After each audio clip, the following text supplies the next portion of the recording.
সুইচটো কেনেকৈ জ্বলাই দিব এতিয়া সুইচটো আমাৰ ইনকে এনেকৈ অন কৰি দি কিনে এটা ইনকে দি দিলে আমাৰ বাল্বটো জ্বলিব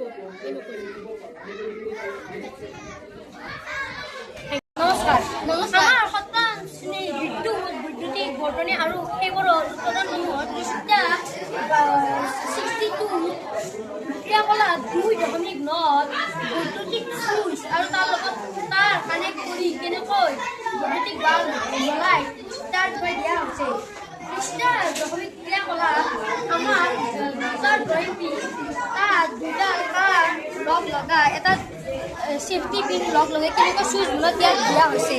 তাৰ লগত আমি যদি বেটাৰী এটাৰ লগত এডাল তাৰ কানেক্ট কৰি দিওঁ তাৰ লগত যদি আমি বৈদ্যুতিক বাল্বটো কানেক্ট কৰি দিওঁ তেতিয়া আমাৰ বৈদ্যুতিক বাল্বটো জ্বলিব বুলি কৈছে। এইটো আমাৰ সুইচ এতিয়া আমাৰ সুইচটো অফ হৈছে যেতিয়া আমি অন কৰি দিম তেতিয়া আমাৰ সুইচটো অন হ'ব। চিত্ৰ 2.2.17 এই প্ৰকল্পটো দিয়া হৈছে। ব্ৰাণ্ডটো যোৱা আমাৰ পাৰ্টি কেনেকুৱা হৈছে।